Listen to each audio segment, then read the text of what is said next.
Former President Trump's legal team is pushing to toss several civil lawsuits filed by some Democrats and Capitol Police after the January 6th riot. Lawmakers and officers accused Trump of inciting the violence that day, but his lawyers say the former president is entitled to broad presidential immunity.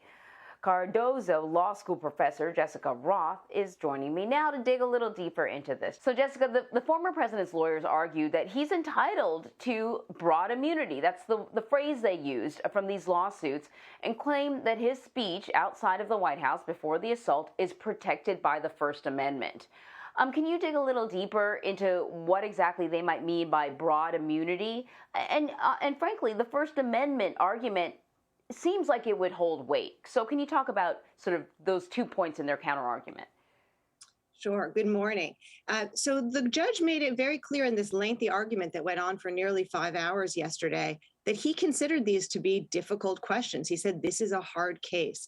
And there is some overlap among the issues that have been raised by the defense in seeking to dismiss the lawsuits. So the first one that you mentioned is whether former President Trump is entitled to immunity from suit entirely. If he were to succeed on that claim, then all of the lawsuits against him would be dismissed. And what he's arguing is that any action that he took, any speech that he gave on January 6th, is immune from suit because he undertook it as part of his official duties as president. And there is Supreme Court precedent holding that anything that a president does as part of his official duties is in fact immune from suit. So this threshold question that the court has to decide is whether or not what former President Trump did on January 6th and in the lead up to January 6th was part of his official duties, recognizing that the Supreme Court has said that courts should construe those duties broadly. And what the court kept coming back to in the first part of this argument was, where do I draw the line between official duties and private acts that would be subject to suit? The lawyers representing Trump couldn't even come up with an example of an action committed by a president that would be considered private and therefore subject to suit. The lawyers representing the plaintiffs provided examples for the court and some ideas about guidance and other parts of the law that the court could look to in coming up with perhaps a multi-factor test for determining when an action is beyond the scope of a president's official duties. Oh, that's interesting. Within these arguments, House Democrats are claiming that Donald Trump and his lawyer, Rudy Giuliani, violated the Ku Klux Klan Act, and that they, along with other extremist groups, instigated the mob. So first off, can you tell us a little bit more about this act and then how the legal teams for those parties are responding? Yes. So the various of the plaintiffs have brought suit under the Ku Klux Klan Act. This is a Reconstruction era law that is meant to protect people's civil rights, notably African Americans who were being deprived the opportunity to vote and to exercise the civil rights they had been granted following the Civil War. It's been invoked recently in Charlottesville in a lawsuit that was brought against some of the white militia groups and white supremacists who were marching violently in Charlottesville. And it has been invoked by the members of Congress who've brought this suit and some of the other plaintiffs. And one provision of it is that any private person who conspires with another to deprive an individual of the opportunity to exercise their civil rights can be liable. It also provides that anybody who conspires to prevent official actors, such as government officials, from exercising their official duties also can be held liable. So a key question for these parts of the lawsuits that have been brought pursuant to the Ku Klux Klan Act is, was there a conspiracy?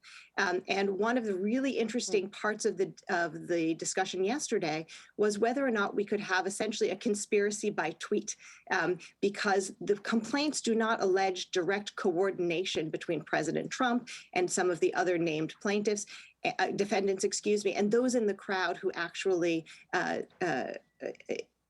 entered the Capitol and committed violence and destruction.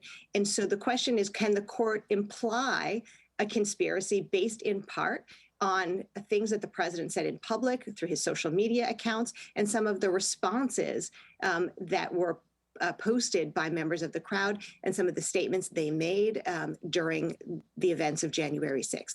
So it's a very unusual case in terms of testing the outer limits of conspiracy. And then as part of that analysis, the court will also be considering whether or not the president and the other defendants' activity is protected by the First Amendment. Because if the court were to find that the plaintiffs have alleged a conspiracy as required to allege a plausible violation of the Ku Klux Klan Act, then the court would need to consider as a defense that this is First Amendment protected activity. And there, some of the same facts and evidence that would be important to establish a conspiracy would also be important to establish whether or not this is protected activity or whether this is conduct that is criminal because it, for example, imminently incites lawless activity and violence. So, you know, a lot of these arguments sound very similar to me to those that Donald Trump faced during his impeachment trial.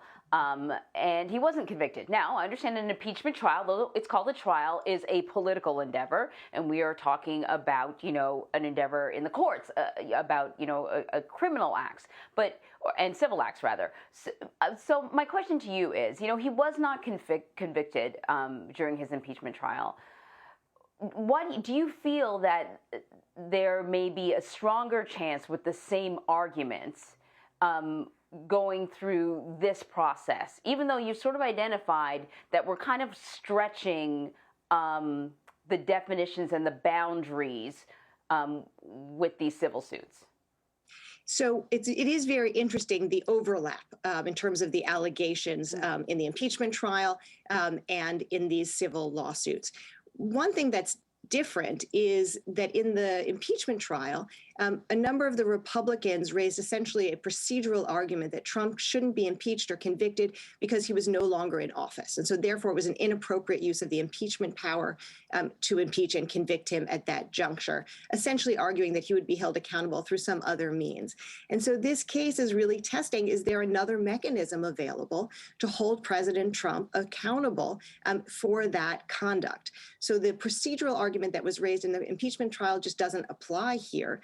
The legal claims that were sort of quasi-legal in the impeachment context, that this was First Amendment protected activity, and also that the president essentially wasn't in any way responsible for what happened at the Capitol on January 6th. Those arguments also were raised in the impeachment trial, and those are being raised here as well. And so we see sort of the overlap of those arguments here. Of course, the judge here is not in any way bound by what Congress and the Senate decided in the impeachment trial, although President Trump's lawyers have argued that essentially he should be bound, that there's res judicata because of that essential determination that he should not be convicted on that basis.